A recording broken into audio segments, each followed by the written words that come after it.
So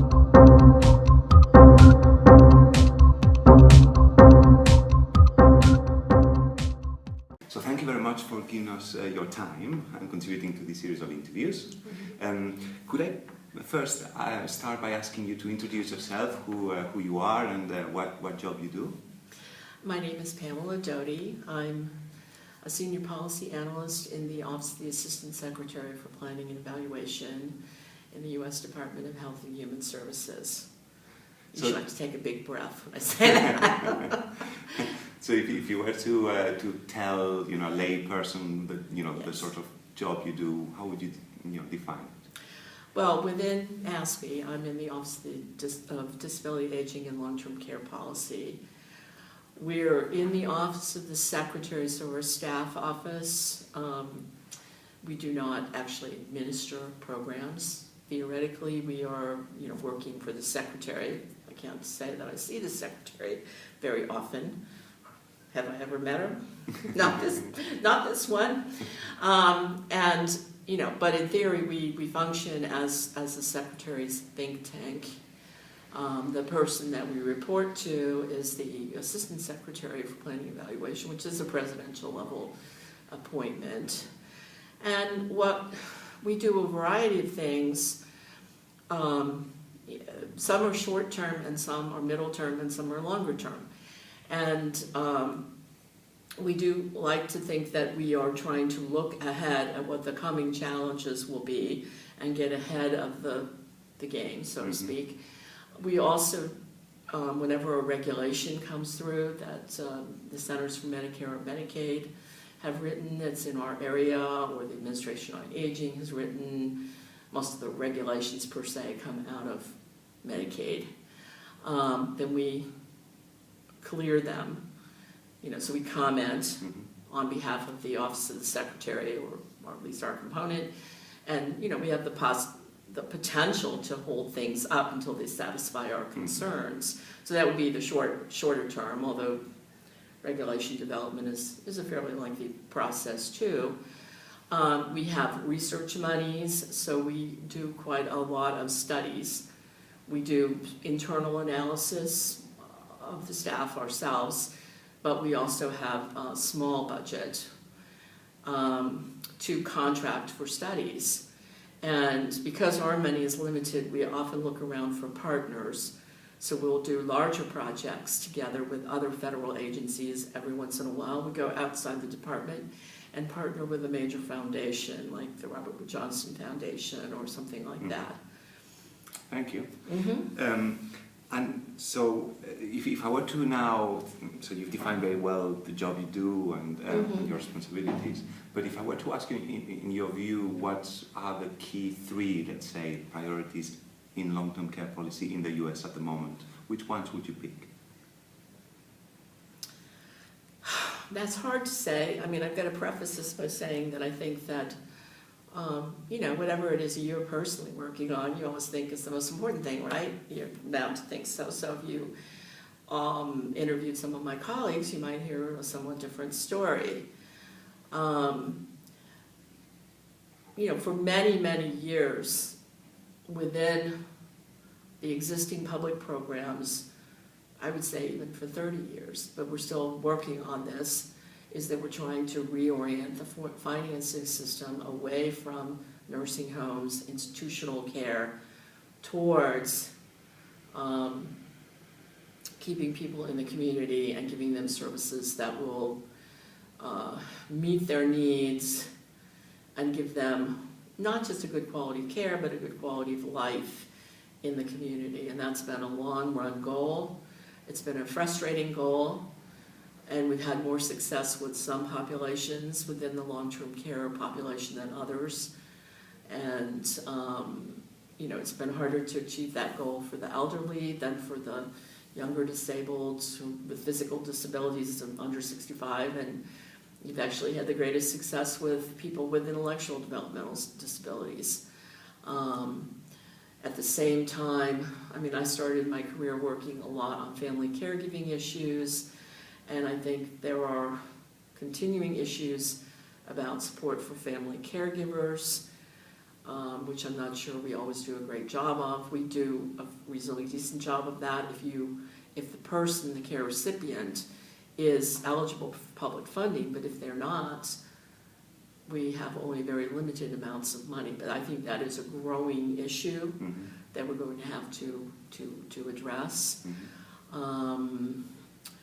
You know, in a larger sense, you know, we keep cycling back over and over and over again to long-term care financing and how we're going to address the problems of people regardless of their income level, because our public funding system is very strictly means tested, and in some ways, because we don't raise the thresholds, it actually imperceptibly gets more and more draconian over the years, because I think it's been 25 or 30 years since we changed the asset test, and $2,000 was worth more 25 years ago than it is now. Indeed. Thank you very much. So, do you, in a lot of countries, long-term care experts are complaining about the impact that the financial crisis is having on the system. Do you get that feeling in the States or not? Do you get a feeling that the current international financial crisis is affecting the long-term care system in the US? Well, yes, it is on many levels. I mean, for one thing, you know, we're a one country, but from the standpoint of long-term care, we're 51 little countrylets, or whatever you want to call it. And you know, one state can be doing much better than another.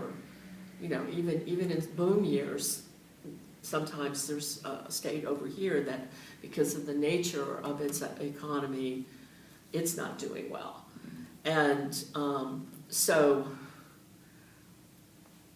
it's a variable, the extent to which the economic crisis has affected the states. It depends on what their underlying wealth was.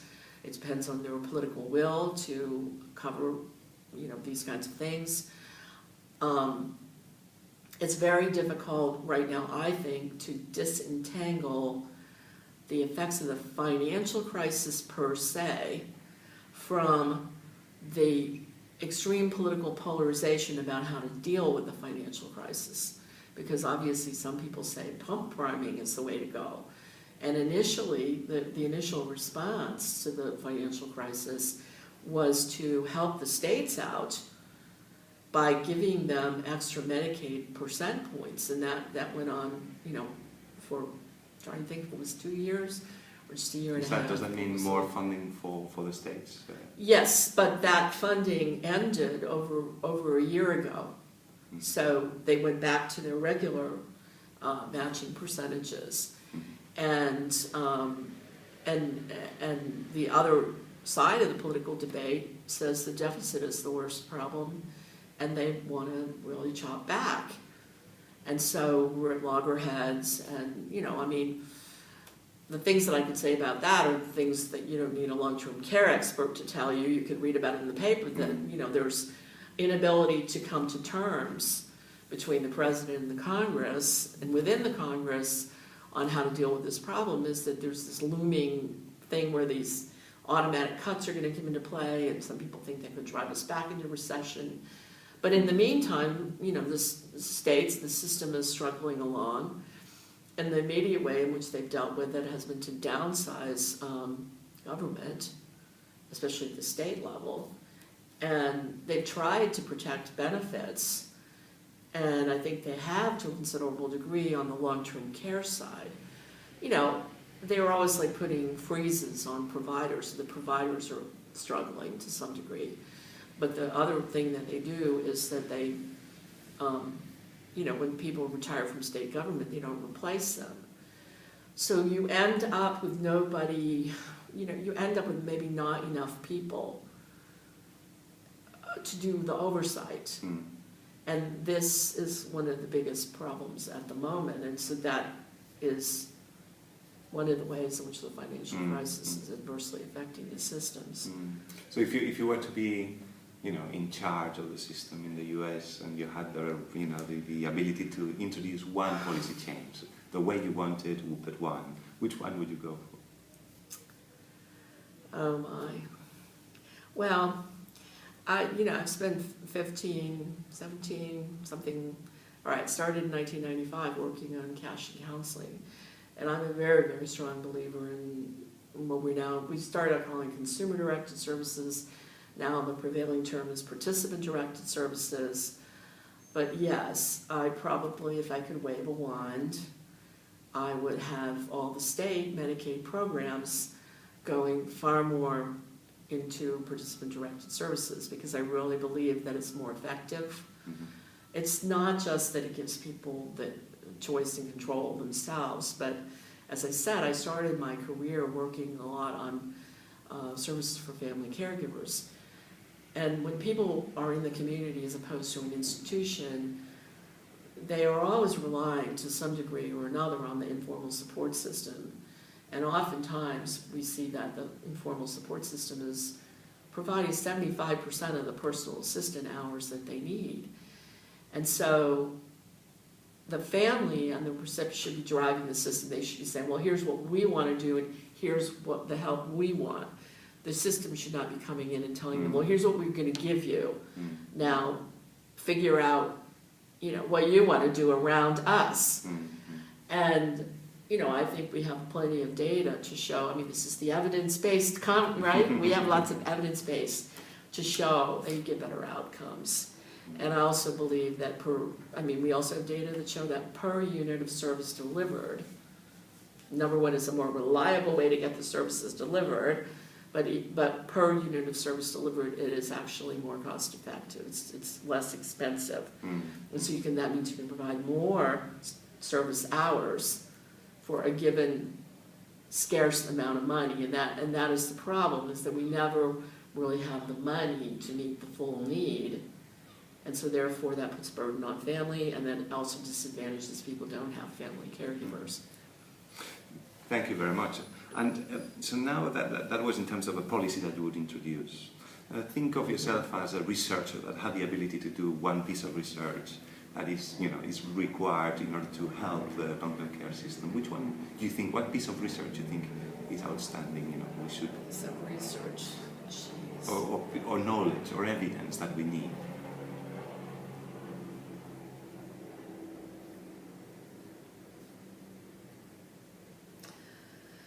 You might think that there's no, there's no pressing need on any particular. Well, no, I'm actually I was just thinking, obviously, since every year we have to do a research budget, and so I've actually had to propose ideas, and so some of them, but the other big thing right now is that states are moving very quickly towards managed long-term services and supports. And I'd like to see better research on whether these belief systems that people have, that this is going to produce better outcomes. I would like to see some really solid research on whether that's being achieved or not. There are some other things that I would love to see on a state level, if there would be some states that would, Massachusetts actually pioneered the health reform plan that was passed at the national level, and so I'm thinking that if there would be one or more states that would step up to the plate and be willing to test drive a long-term care financing experiment, that would be a very good thing, but I think that would fly politically, because even the other side of the debate, so to speak, they're okay when a state does it. They don't like mandatory federal programs, but if a state was willing to try something, and again, if it could be done in a way that would produce some compelling results, then if it was successful, maybe others would follow suit. So, now I would like to move on to what we're calling a round of quickfire questions. Okay.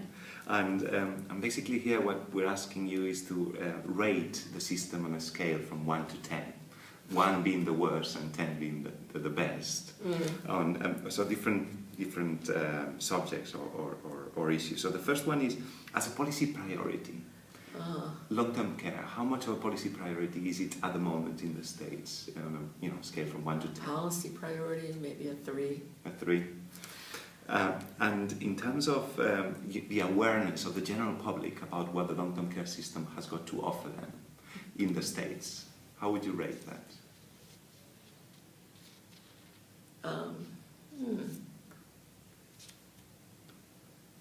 4 or 5, maybe.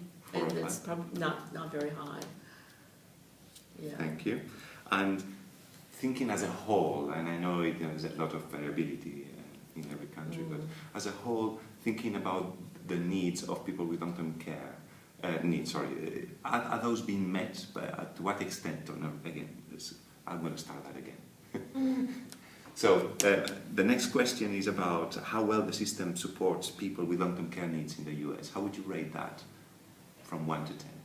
Well, you say the system. Are you talking about the public system? Yes, that's what I'm thinking about. Okay, all right. Well, our system is very draconianly means tested.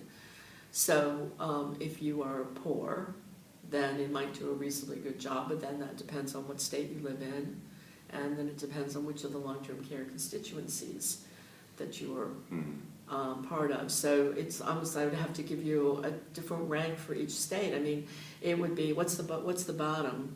1. That would be 1. Okay, so if it's Mississippi, it would be 1. If it's maybe New Mexico or Minnesota, it'd be up around 9. And then if you live in Maryland and you have intellectual developmental disabilities, you'd be maybe 8 or 9. But if you're elderly, it would be 2 or 3 or something like that. So it depends, really. It really depends. It really depends on, each state system is unto itself, and they have a certain family resemblance, but they're quite variable. And like I said, some of them do a vastly different job for different constituencies. Like, Kansas, they do a wonderful job for younger people, under 65 with physical disabilities. And not as good on the elderly, and as far as I can tell, they're not as good for people with intellectual developmental disabilities. So, and presumably for carers is a bit of a similar picture, and variability as well. Yeah, well, I would say that, we don't have a separate system for carers. All we have is a vastly underfunded, program of grants that go to states for something called the National Family Caregiver Support Program. And then there's another little one called Lifespan Respite. And that is specifically for caregivers, but it's, you have to get on the waiting list for that. And it's very limited in what you can get. And again, some states and localities have caregiver-specific programs, but it very much depends on where you live. It could be even a county within a state. And, but again, if your care recipient is eligible for Medicaid, then I would say that you, as a carer, get more because you will especially get more, here's my commercial for participant direction. If you're in a state where they give you a participant-directed option, then the care recipient will get a budget, and in particular, if you need help knowing how to buy things or what to spend it on, then basically the family caregiver will be the representative, and they'll be helping you make the decisions, and you will be buying things that are going to jibe well with supporting the family caregiver. But one other thing I'll say, we did a project last year in which I'm a great believer in the importance of assistive technologies and home modifications, and I think that they have a role to play in relieving caregiver stress, and that we should be putting more emphasis on making those kinds of things available, because there's a great deal of lifting and so forth involved in family caregiving. And we know that there are a lot of injuries for paid workers who do that, and they have more equipment and help available to them. And so it's, that is one area where we're not doing so well, and I think we could do better. Thank you. And the last rating question, about the integration or the coordination of the different long-term care services, how would you rate that in the States? Of the long-term care services? Yes. So health, social care. Well, we don't have the kind of split that you have in England between long-term care services that are defined as health services and those that are defined as social care. Not really, but I mean, the issue right now is coordination between acute services and long-term care, and I have mixed feelings about that because I think that we could be doing better, but I'm not sure either that, I worry that we're getting another swing of the pendulum where we're expecting long-term care to have a curative impact or something, which I don't think is reasonable. I think if someone needs help with bathing, dressing, feeding, toileting, because they can't do it, it's not going to cure their diabetes to give them a personal care assistant or whatever. There are areas, though, and we have seen that sometimes the right long-term care services, maybe they can prevent falls, or they can, they can prevent ambulatory sensitive hospital stays or something like that. But, the pendulum is swinging a little bit too far now, and that's, you asked about the impact of the financial crisis. You get kind of a conservative thing where it's kind of like, well, let's go back to basics. And basics is medical care, and the rest is frills. But I don't think the rest is frills. I think the rest is what life is about. Thank you very much. You're welcome.